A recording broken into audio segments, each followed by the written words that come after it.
Tyler Hashemi. I'm currently the director of the Center for Middle East Studies at the University of Denver. It's a huge honor to have David Kirkpatrick with us today. David has been a staff writer for The New Yorker since December of 2022. For the previous 22 years, he worked as a reporter for The New York Times in New York, Washington, Cairo, and London. While at the Times, he shared 3 Pulitzer Prizes for international reporting, national reporting, and public service. He was the Cairo bureau chief for The New York Times from 2010 to 2015, where he led coverage of the Arab Spring uprisings. I want to thank David specifically for the time that he spent in the region covering the Arab Spring. I want to thank him for his professionalism, his courage, his integrity, and for the risks that he took. The late Robert Fisk used to say that journalists write the first draft of history, and the fact that we had a really competent and qualified journalist on the ground in the region writing that first draft of history is a huge benefit to all of us who then try and analyze it and interpret it. So thank you, David, immensely for the risk that you took. The Economist named his book about the Arab Spring, which was titled Into the Hands for the Soldiers, Freedom and Chaos in Egypt and the Middle East, as one of the best books published in 2018, and I can't agree more with that assessment. In a recent issue of The New Yorker, the April 3rd issue, which I actually have here with me, David has a very long and important essay called The Dirty Secrets of a Smear Campaign. I encourage you all to read it. If you don't have a copy of that, email me. I'd gladly share with you my copy. My first thought when I read this story is this has to be turned into a Hollywood movie or a Netflix 8-part series, because it's a thriller. From your mouth to God's ears, yeah. Right. Well, you never know what might happen. But it's a story of, not just a story about a tragedy of an innocent person who was really victimized, but it's also a story about the politics of our contemporary world. The research, the attention to detail is worthy, in my view, of another Pulitzer Prize.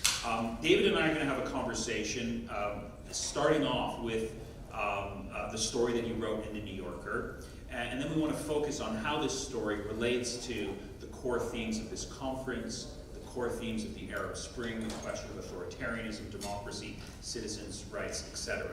I'm assuming that most people have not read this story, so I'm going to begin by asking David to take a few minutes to give us the broad picture, the summary of this very important essay that you've written that's called on the front page of The New Yorker, The Smear Campaign Industry. Sure. Well, thank you very much for that too gracious introduction. So let me just tell you the story of my story.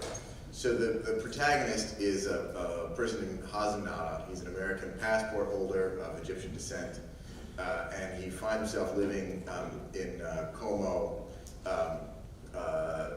Switzerland, right near the Italian border. And he happens to be the son of an early and important Muslim brother, Yusuf Nada, who became an expatriate, an exile from Egypt. But Hazem, the son, is Western born and bred and really doesn't have that much interest in his native country, or his father's native country, Egypt, and he's not that interested in the Muslim Brotherhood either. In fact, he's, he seems, in my casual impression, sort of medium religious and not in any way political. He succeeds tremendously. He's a very bright guy, got a PhD in applied math from Imperial College, studied physics at Cambridge. He's a very bright guy. He's running a thriving oil trading company. He's becoming very rich by trading oil around the world, until all of a sudden, a few years ago, these rumors start to pop up, allegations start to pop up on the internet, suggesting that he's somehow tied to terrorism, bringing up his father's history with the Muslim Brotherhood as grounds for accusing him of terrorism.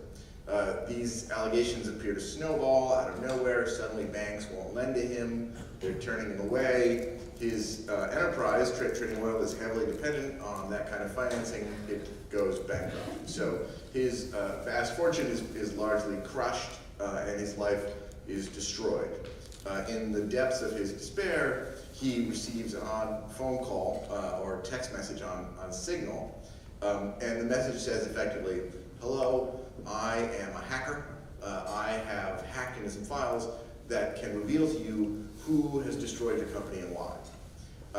He says, well, I'm interested, of course, and he hears more, and it turns out that this group of hackers, who initially style themselves as kind of vigilante activists, but actually are looking to get paid, these hackers have cracked into the computer system of a Swiss private investigator, Mario Brero, who is considered the sort of pope of Swiss private investigators. There are a lot of Swiss private investigators. Geneva, Switzerland turns out to be a sort of hotbed of intrigue. I didn't realize that. Anyway, this gentleman, if I can call him that, Mario Brero, turns out to have accepted a long-term assignment from the United Arab Emirates. The United Arab Emirates has hired this Swiss private investigator to go after its perceived enemies across Europe, across Western Europe. That is, people that the United Arab Emirates associates with Qatar, their regional rival, or the Muslim Brotherhood, or who eventually are just prominent people critical of the United Arab Emirates, like members of the UN panel of experts on Yemen. So Hazm begins to deal with these hackers, and they welcome him into this trove of documents that they've stolen from the internal computer systems of Mario Brero, which obviously is a crime and morally, the whole enterprise is morally ambiguous.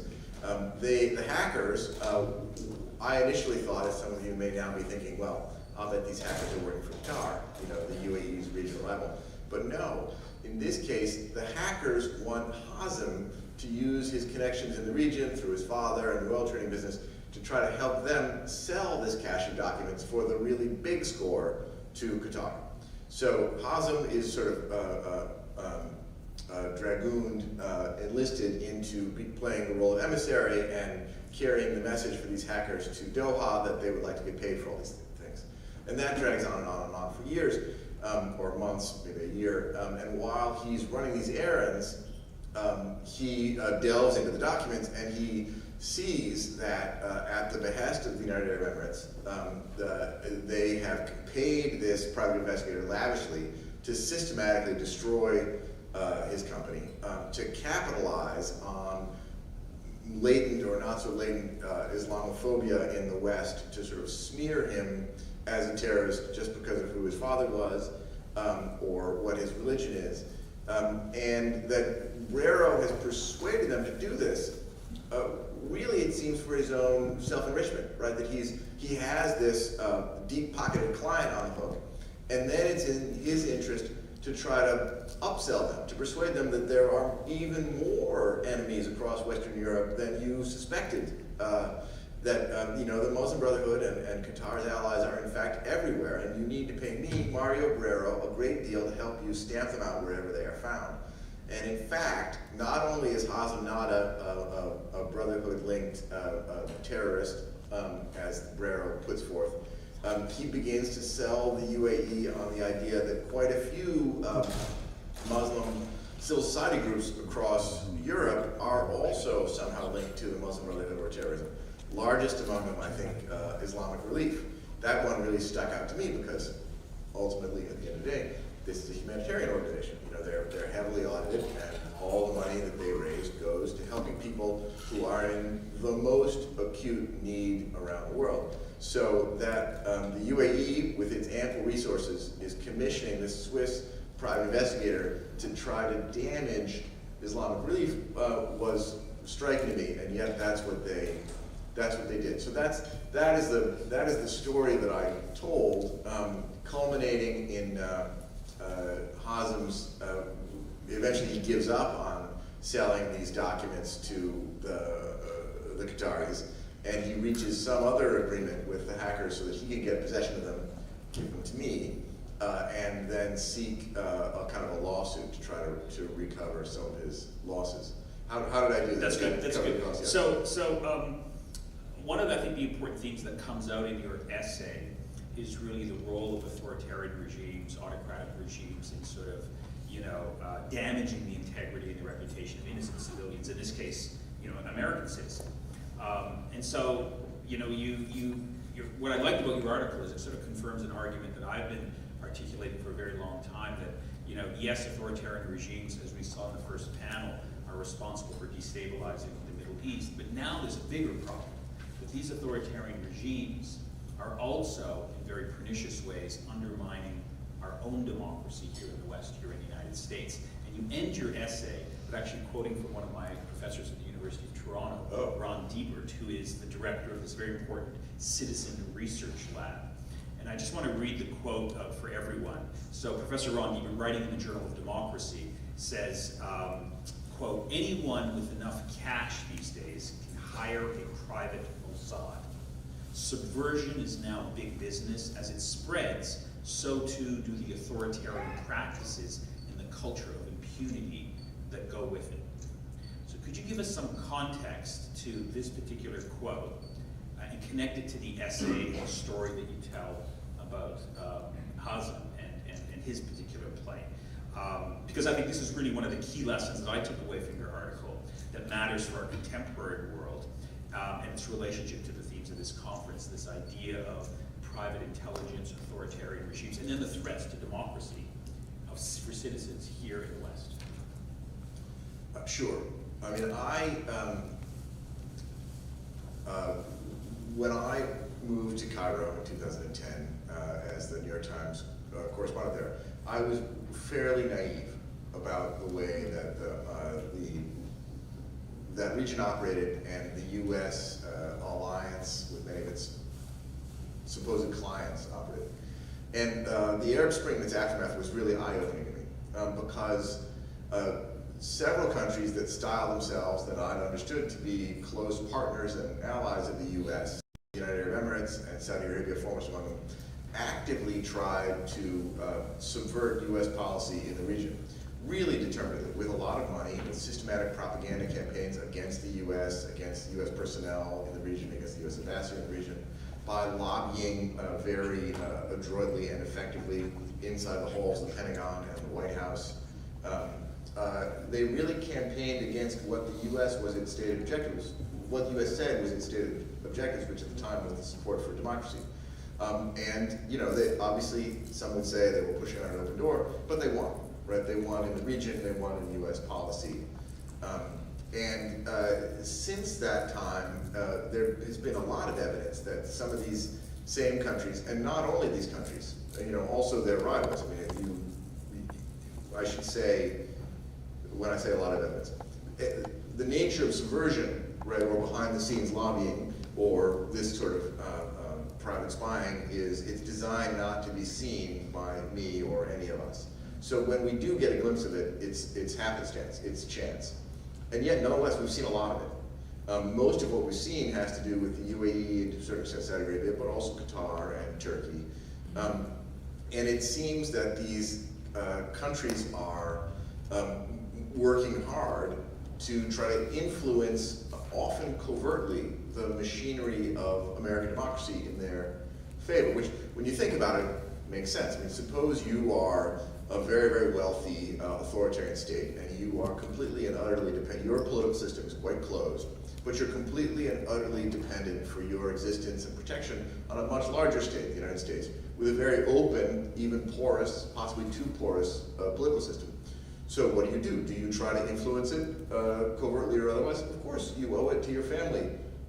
If not, you know, you're probably a monarch and you're thinking about your family, to try to do that, and that's what they have done. And so since the time when I moved back from Cairo, it's been a kind of recurring theme in my coverage. As you've seen examples like George Nader, who was an Emirati operative who tried to wend his way into the Hillary Clinton campaign, and then when that bombed out with the Trump operation, the overtures to Tom Barrack, who was Trump's close friend.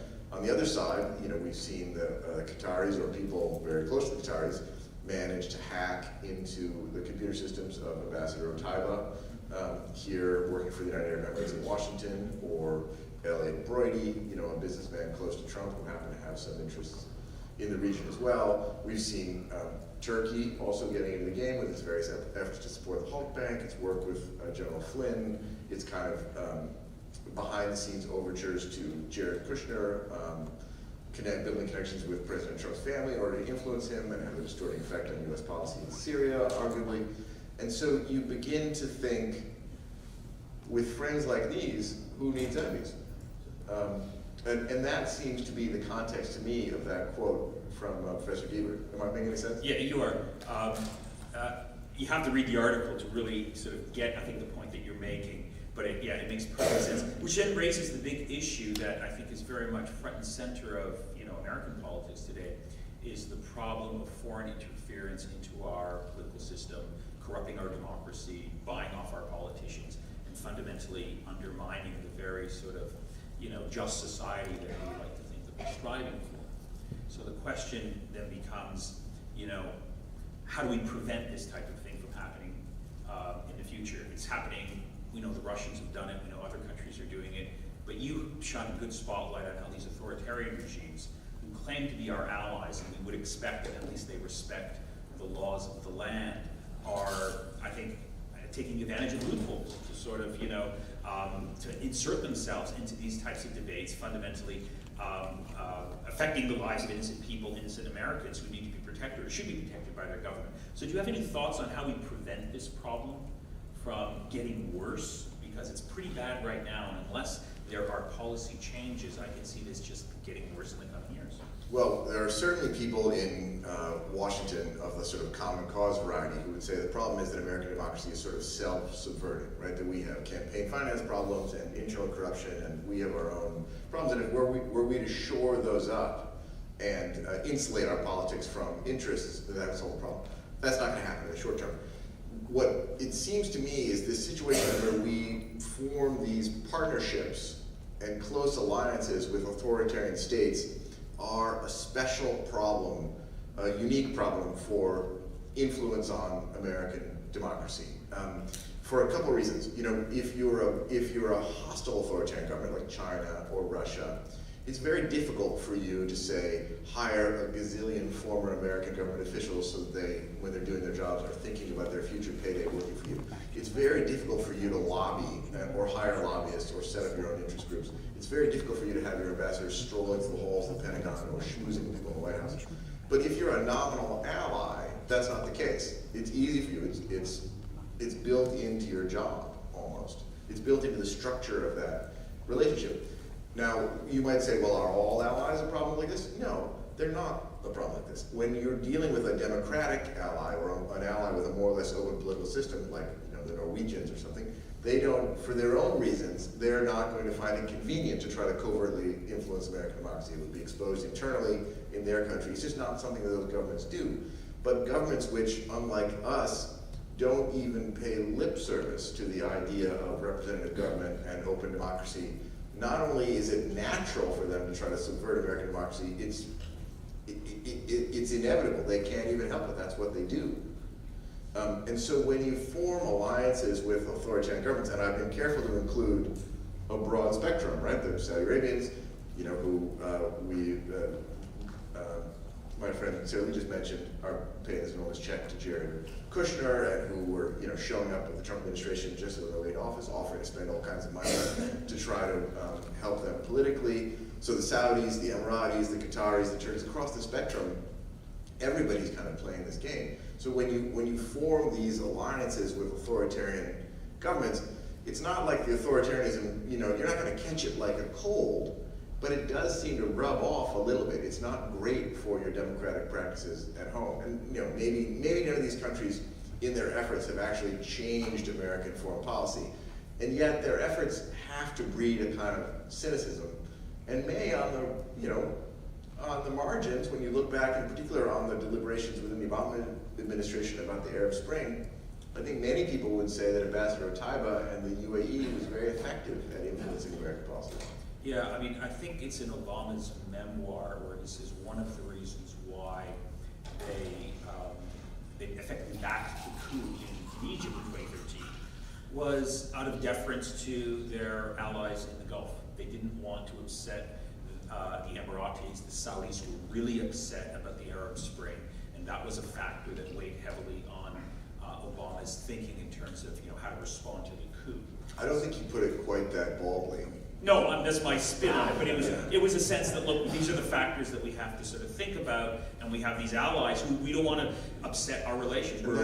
That's not a comprehensive list of the regional allies who had strong feelings about that either, but we can move on. Right, but I recall sort of that being, something that Obama was, thinking about and weighed heavily on his conscience. And again, remember the timing. This was when the Iran nuclear negotiations were taking place. These countries were upset with Obama for engaging in those talks, and this was sort of a way of saying, look, we'll lean in your direction on the Arab Spring sort of coup d'etat if you sort of give us some leeway on the Iran nuclear talks. So these I think speak to the deeper, longer-term problems that go with having these types of authoritarian allies. I think they lead to bad policy. But getting back to the domestic side, I mean, my gut reaction after reading your article is the only way we prevent this type of sort of corruption from infecting the American democratic system and preventing former American government officials after they retire to becoming lobbyists for very good salaries from these authoritarian governments is having ironclad, very strong laws that prevent this type of thing from happening. And unless we do that, our democracy is just going to be continually eroded by these relationships that we have, and very lax laws. In many ways, at the end of the day, it's us. We're responsible for our own, getting our own house in order. And it seems to be there is a lot of talk about fixing this type of foreign interference, but not a lot of action. Do you have any thoughts on concrete things that we can be doing? It's not just about the Gulf states. Other countries are doing this as well. But since we're talking about the Middle East here, the question is, what type of policies do we really need here to protect our own democracy from this type of subversion? Well, there's a whole bundle of good government reforms to try to decrease the influence of lobbyists or the influence of interest groups, the influence of money in politics, and that's a little bit over my head. But I think before you get there, it would help to just introduce a greater degree of skepticism into the American public and the American political class and the American foreign policy apparatus of our authoritarian allies. I mean, as a journalist covering the Arab Spring, I was astonished by how much foreign policy thinking about the Middle East is haunted by the Iranian Revolution. And back then, Gene Kirkpatrick, with whom I'm no relation, wrote an influential essay called Dictatorship and Double Standards, more or less faulting the Carter administration for undermining the Shah by yammering on about human rights. And so there was this constant invocation of the Iranian Revolution, like, look, if we endorse these uprisings against these authoritarians who have been our allies, what if it's like Iran? What if it's replaced with someone we like even less? And I hovering over this, I think Jean Kirkpatrick might even have alluded to this line, but it's the summary of her essay. He may be a bastard, but he's our bastard. And what I wish that people would understand is he's never our bastard, right? This local authoritarian who we think that we are cultivating because he is on our side or will be our ally, he never is, because he always has a self-interest which will come ahead of our interests. The war in Ukraine has been a real manifest lesson in this. Around the region, all of our sort of he's our bastard, but he's a bastard, but he's our bastard guys have equivocated or sided with Russia. Right? So here's a foreign policy issue about which the U.S. government manifestly cares enormously. And we hear tapes leak that the Egyptians are contemplating selling weapons to Russia. We know that the Egyptians have been playing games with Russia in Russia's efforts to interfere in Libya against American interests and are generally building closer and closer ties to Russia despite the war in Ukraine. The UAE has become sort of the #1 forum for sanctions evasion. And the Saudis have flaunted their continued alliance with Russia and even moved ahead with military training for their own forces inside of Russia. So these countries whose alliance we prize, we might say, well, okay, they're an ugly authoritarian, but they're on our side. They're not really on our side, and they're structurally not on our side because they're always more interested in their own self-preservation. And if we kept that in mind, then we would be less likely to, as I say, let their ambassadors uniquely stroll through the corridors of the Pentagon. Yeah, especially at key moments like this when we would expect our so-called allies to be on our side with respect to the question in Ukraine, as you just said. Many of them are more or less quasi-allied with Putin, really, in his sort of policy toward Ukraine than he is with ours, which raises the big question: what are we getting? What's the return on our investment when it comes to these autocratic regimes? To say nothing about the point that you mentioned in your article, how the new sort of added concern about this alliance that we have with these autocratic regimes is they are undermining our own democratic norms back at home, which is just another layer of concern, which hopefully would get people to sort of have the type of reevaluation and rethinking about our support for autocratic regimes under the mantra that they preserve stability and they pursue our interests. And the more you look at it, the more that argument is more difficult to sustain. Which then sort of, gets us back to your article. One of the things that I loved about your article was all of these sort of overlapping themes, not just authoritarian regimes and the mayhem that they create, how they hurt innocent people, how they undermine our own interests and our own democratic values. But you also talk about how, and you mentioned this in your earlier comment, how the theme of European Islamophobia was central to the ability of these authoritarian regimes to, to go after this character, Hazem Right, and after many of these other, Muslim civil society organizations across Europe that they found a community started, like Islamic Relief. Yeah, it's an odd thing, because these authoritarian governments we're talking about happen to be Muslim majority governments, right? And yet they are trafficking in Islamophobic tropes at best in their efforts to try to bring down their perceived enemies in the West. Right. Just highlighting what I've argued, that there's just no ethical sort of focus here. It's just really narrow, hardball politics that they're playing to pursue their own narrow interests in regime survival and regime perpetuation. So I really liked the article. It was really wonderful. I encourage everyone to read it. You end the article by sort of suggesting that the story's not over, that the key character who's been victimized here is pursuing some legal action against the United Arab Emirates for what they did to him. Do you have a sort of a postscript that you could share with us in terms of what might be happening next? I know he's working on it, but I don't have any update that I can share at this time. Okay, so something to watch for in terms of our coverage. Hopefully you'll write about it if it doesn't make any news. So let's turn to the audience now and sort of get them to sort of perhaps ask you some questions, either about the article or about some of the themes we're talking about, or even if you're open to this, some of your reporting during the Arab Spring, which is really stellar and outstanding. So the floor is open. I see Rabwan at the microphone. Do you have a question? Yes, I do. Go ahead. I've been standing in line because Sorry, I didn't know. I have a question that I'm dying to. Please. I'm dying to ask. Please. It's about, first of all, thank you very much, David, for coming to our conference and for your presentation, wonderful presentation.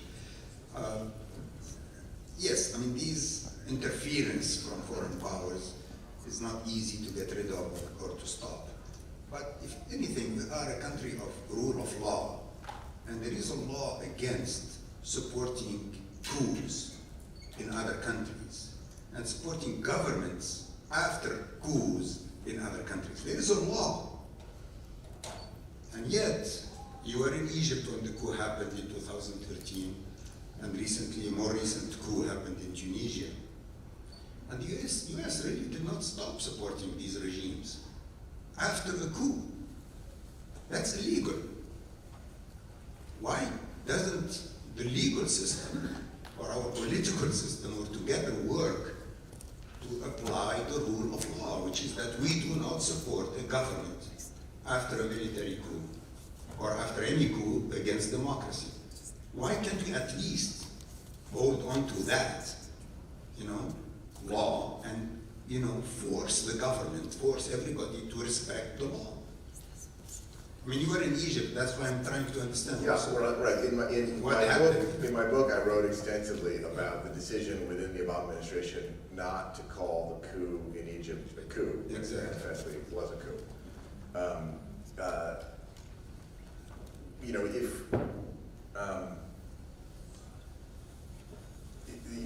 certain level your question is over my head. If you're asking why isn't the American government less cynical and more honest and transparent and ethical, that's definitely over my head. In point of fact, why did the Obama administration not call the coup a coup? It goes back to the things that we've been talking about. I mean, they were persuaded that their partnership with Egypt, and in particular their military partnership in Egypt, could be jeopardized if they called it a coup, and that was the paramount consideration.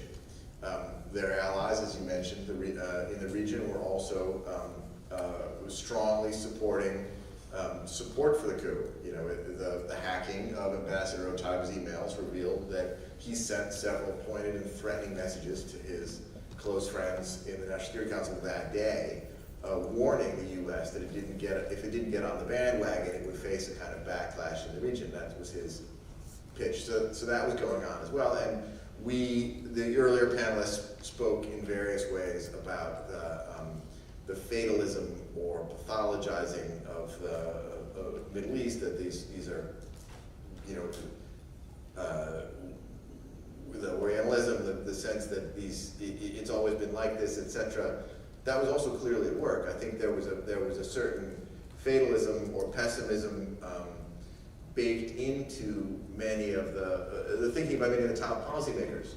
Certainly, Secretary of State Kerry and Secretary of Defense Hagel, who were key interlocutors with Egypt at the time and key players in policymaking in the White House. I think they both thought, look, as Kerry more or less put it to me, you know, Egypt has had these authoritarian military regimes for a long time. We've worked with them. Has it been perfect? No. Is it going to change? No. Which, again, that's a low expectation, and I think reflects some of the biases we've been talking about, and became a kind of self-fulfilling prophecy, arguably. But all those things will work. So we had the military partnership, influence of allies, and this sort of soft Orientalism or Islamophobia, I think. Sarah Leah? Thank you, David. I wanted to ask you about your experience and observations from your time at the New York Times, but within the broader American media, and certainly from my perspective, the New York Times being among the best in the world in terms of the coverage of what's happening in the world. Do you observe, or have you observed, as I tend to observe, and whether you think it's misplaced, particularly among national security correspondents, correspondents who cover Washington, cover politics in Washington, the reverse almost, or the flip side of the pathologizing of the Middle East and of Arabs and Muslims, a pedestaling of America and the American government as fundamentally agents for good, fundamentally well-intentioned, democracy-promoting agenda. And do you see that pervading their coverage and their description of decision-making in Washington, as well as accepting claims of the U.S. government as fact? So for years, we've been subject to the Iranian-backed Houthis from the first days of the war in Yemen, without ever even needing to proffer any evidence for that, but never once describing the Saudi government as the U.S.-backed Saudi government, for example. Do you see that orientation in the reporting, or am I reading too much into it? Your question is quite sprawling. On the general belief that the U.S. has an exceptional and noble role to play in the world, I don't think that's embraced by the New York Times. I'd refer that question to Shadi in the back there, who can speak to there. In terms of whether the mainstream media, including the New York Times, is too credulous of the claims of the American government, I strongly don't think that's the case. I mean, just the day-to-day incentives in the lives of American journalists is that if you can embarrass the American government, you get a gold star. If you can epically humiliate the American government, you win a Pulitzer Prize. All the incentives are towards skepticism, and that includes skepticism of designations of the antagonists in the Yemen conflict. I think you are factually mistaken if there was not skepticism in the New York Times applied to the Iranian relationship with the Houthis or the Saudi relationship with its preferred government in Yemen. I mean, I was involved in some of that coverage, and there was a lot of skepticism, as there should be. Next question. Thank you very much, David. And so, in the discussion, and if I remember correctly in your article, it's been a little while since I read it, the framing was really one of foreign policy, understandably so. But you've made a nod a couple of times to this notion of Islamophobia being a catalyst. I think it might be the other way around. I think it's really, that's the core issue, and it's really a domestic policy story, and with a foreign policy chaser. So the Institute for Social Policy and Understanding here in DC recently did some work on banking while Muslim here in the US. So I'll kind of use that as an example. Islamic Relief USA has had a lot of issues, maintaining accounts and maintaining financial relations, but even LaunchGood, which is the CEO of LaunchGood is a white convert, right? So it's just this notion of being kind of somewhat related to Muslim-y things that kind of gets you into trouble. And so if you'll just indulge me, I'll just give you an analogy. It seems that, like Muslim organizations are trying to kind of grow down the river, and they kind of have, like a hole, they have a leak, right? And they're trying to kind of get some water out of there, and it seems like these foreign, entities are just looking at that and maybe just kind of throwing a couple more cups of water in there. But the core issue is that you have this leak. The core issue is that you have this kind of domestic policy that needs to be addressed. That's my perspective. I'd love to hear your thoughts. Yeah, I wouldn't call it catalyst. I just heard the panelists this morning bringing up again and again in various terms, the Orientalism or the pathologizing of the region, and that squares with my opinion that that's going on, right? There is this weird thing that you encounter as an American journalist when you're talking about your reporting. People will, I'll come back talking with people who I think of as sophisticated, educated liberals who would never knowingly indulge in anything that might be labeled bigotry, and they would say, what happened to the Arab Spring? Was the problem Islam? And I just think, what? Do you know what I mean? It's just such a false dichotomy. Like, one of these things is a religion and the other is a form of government. And by the way, you would be humiliated to say that about any other religion. Like, you substitute Buddhism or Hinduism or Judaism in that sentence, and you would be laughed out of the room. And yet people say it with a straight face. So I don't know what causes this, and I'm not sure it's a policy problem, and I would love to know the solution, but it's definitely a thing. Next question. Thank you for your journalism. You made a comment about the motive that authoritarian Middle Eastern countries have in undermining, to do this kind of activity, in undermining their perceived enemies in the West. Isn't there also a role played by their attempt to undermine their actual or perceived rivals in their own lands? After all, it was a Muslim Brotherhood established party that won the election in Egypt. I thought it went without saying that an authoritarian government does not like its domestic dissidents and is the enemy of free speech. I thought that's the table stakes for the conversation. Okay, we're getting close to the end, so we have 3 people standing up. If I can just ask no one else to join the line so we can get to the questions and some answers. Go ahead. Thank you. Yeah, it's true, authoritarian regimes are trying to influence, and these examples that you mentioned are amazing actually for UAE and Qatar. But let me take this back here.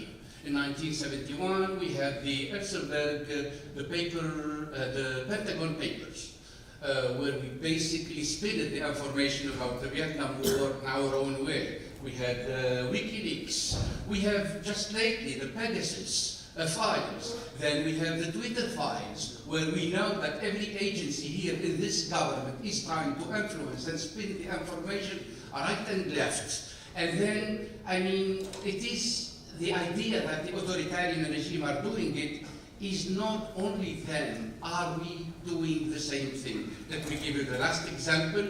In 2003, 2 members of AIPAC where caught red-handed, basically getting classified information from here, the United States, to Israel to influence our policy in Iran. And then what happened? The Department of Justice dropped all charges against these two people. And they were spying on us. So, is it the issue, is it really UAE, Qatar, or it's really the new colonial approach to meddling with other people? Thank you. I find your question sort of going in a couple of directions. I was going to ask you for a little bit more clarification on exactly what Well, your I can just take it in two parts. You mentioned an Israeli example that seems to fall in the same basket as my examples, right? Foreign countries trying to influence U.S. policy. In that case, there was some some police action to try to deter it. Your other part of your question seemed to be about whether the U.S. government, in the Cold War era, there were lots of examples of the U.S. government trying to covertly influence other governments.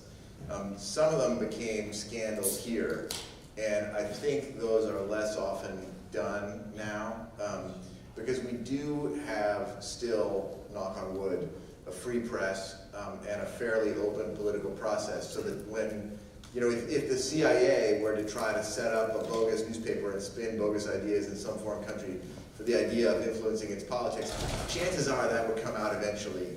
And the fact, there's an internal deterrent to doing too much of that. It makes the US and other open governments less inclined to do that and less good at it, as much as they might try. Go ahead. This is a brief observation to maybe try to make a connection between the general point you're making and the Tunisian situation. I've heard from many people in the Gulf, in the Emirates, in Qatar and Saudi, that when Yusuf al-Qaradawi dies, which he now has, it's going to be a question of who's going to be the leader of the Muslim Brotherhood and the spiritual leader of the Muslim world. And what I hear very frequently there, it's going to be Ghanouchi. I don't particularly find that convincing, but I am reasonably convinced that a fair number of people think that's the case. So I wonder what you think of that, and does that help us to think about where Tunisia fits into this connection of what people in what regimes in the Gulf are doing to influence the environment in which they live?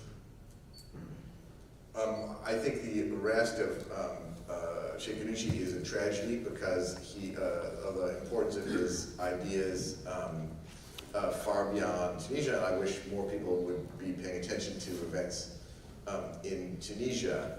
I don't particularly want to participate in a conversation about who is going to be the leader of the Muslim Brotherhood or the Muslim world or political Islam. I just think that set of ideas is, that whole conversation is problematic. And again, we wouldn't have it about another religion. Like, the thing about religions is they're multiple and various, and their meaning is always contested, and that's the good news. So I don't think that Qaradawi was a very effective broadcaster and a smart theologian, I guess, for the people who care about those things. But I don't think he was unique in the world, and I don't think he's going to be replaced. I mean, it's just the nature of any religion, including my own, is it's a constant debate about its own meaning, and that's going to continue. The question is not is that, I think that's perfectly an example.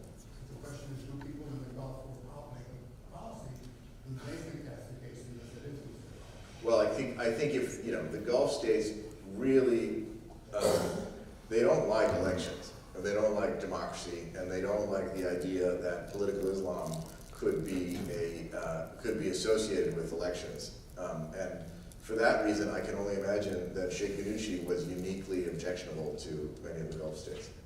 Last question, Dan. Yeah, this is by way of an observation. I haven't read David's piece, and I'm getting on a plane for Tunis tonight and plan to make that my You've got a lot to look forward to.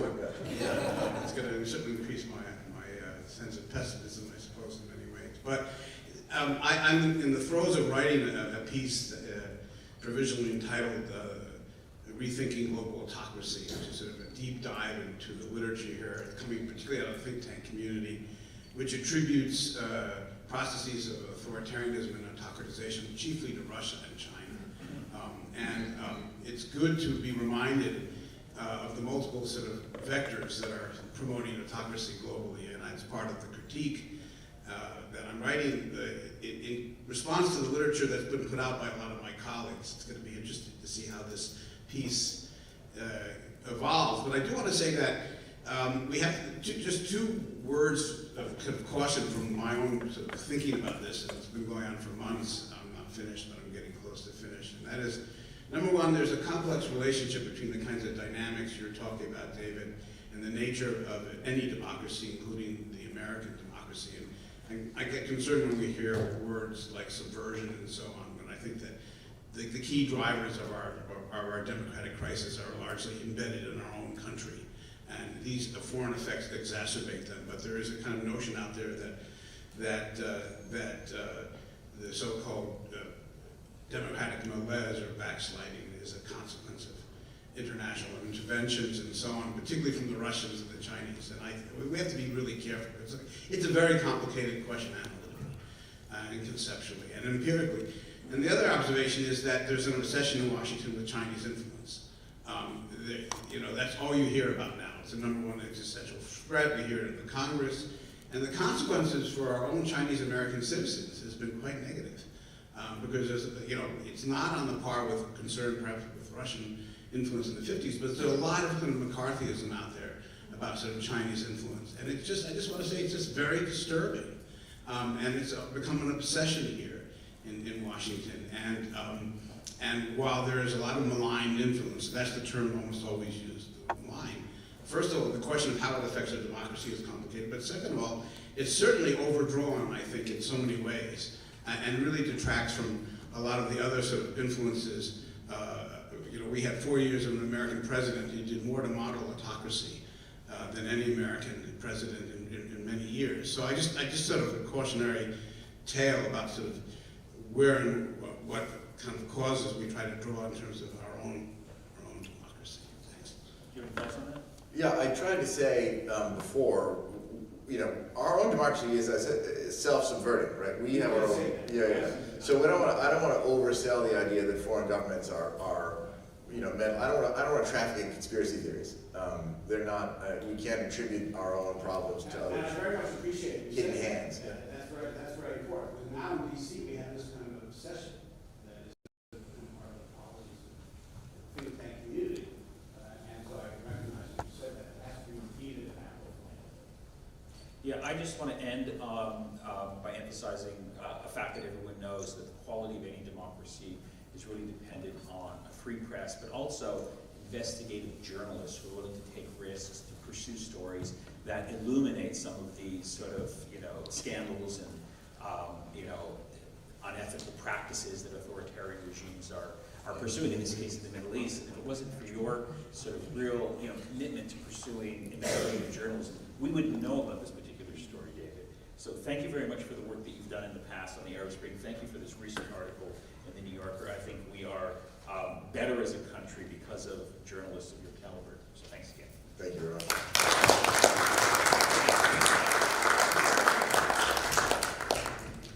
Thank you very much, Nader and David, for really a very interesting dialogue and illuminating dialogue.